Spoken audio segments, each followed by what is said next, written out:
Thank you very much. First of all, I want to thank Senator McCaskill and Senator Fischer for their leadership on this issue. And I think it's very telling. If you look across the Senate, Claire McCaskill has tremendous amount of experience in prosecuting sexual assault cases in her experience before she came to the United States Senate.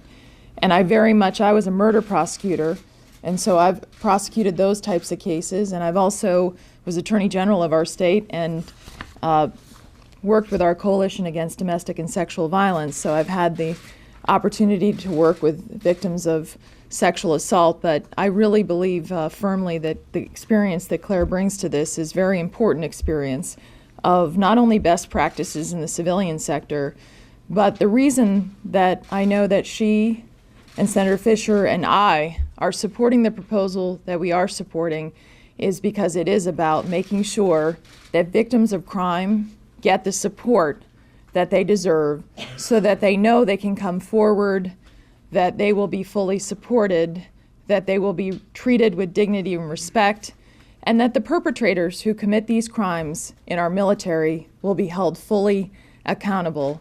And in turn, their commanders and their chain of command will be held accountable to ensure that victims are treated with dignity and respect, that they are supported, and that the perpetrators are the ones that are held accountable for these types of crimes. And that's what we need to do.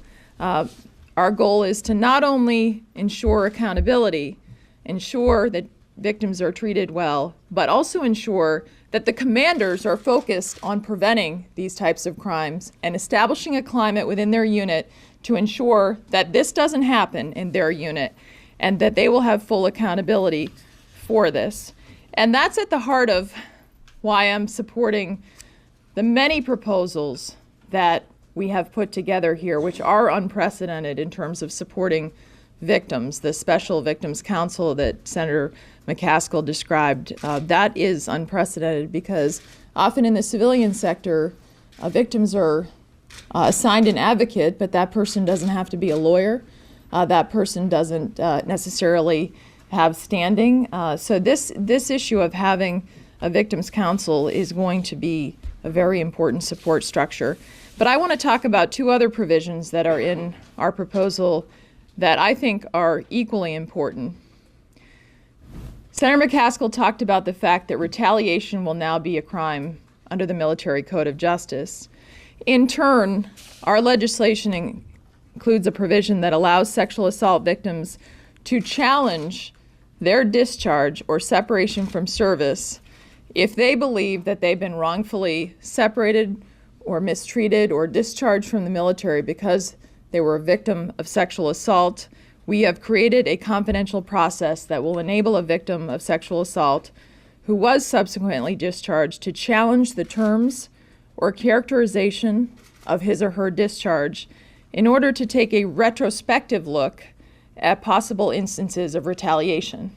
So that means that victims that felt that they didn't get the support or felt they were mistreated in how they separated from the military can now have a confidential process to have that reviewed and to make sure that they were not mistreated in how they were discharged from the service.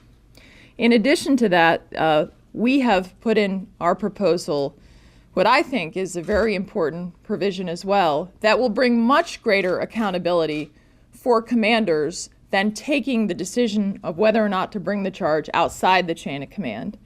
That is, if a commander has decided against the recommendation of his or her JAG attorney not to bring a charge in a sexual assault case, then that decision will go all the way up to the civilian secretary of the particular branch. We'll get a review there of that decision, and that will obviously provide a great degree of accountability within the chain of command for those decisions. And even if there's agreement with the JAG and with the commander, there will yet be within the chain of command another layer of review of the decision if a charge is decided not to be brought by both the JAG attorney and also the commander. You know, yesterday in the Republican conference, we had the opportunity to hear from a remarkable woman. Her name is Brigadier General Lori Reynolds. She's the first female commanding officer at Parris Island that trains our Marine Corps.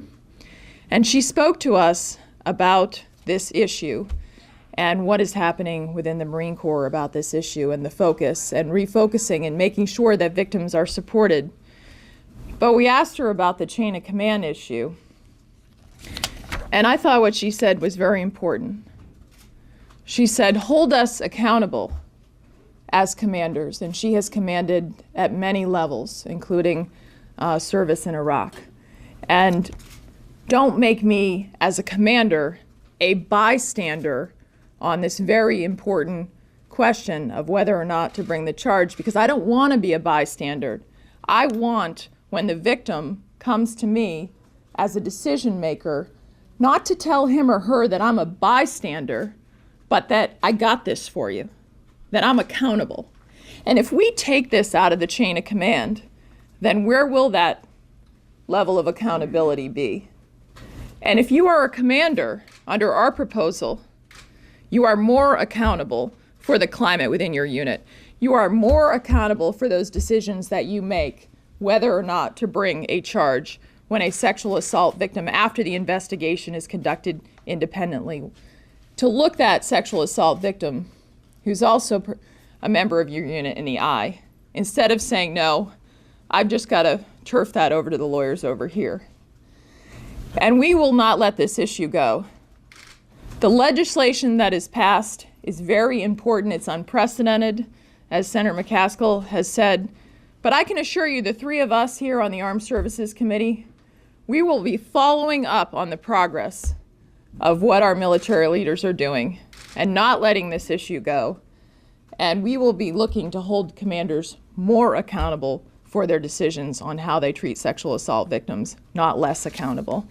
And with that, I would like to introduce my colleague, Senator Deb Fischer from Nebraska, and thank her for her great work on this issue and the important work that she does on the Armed Services Committee.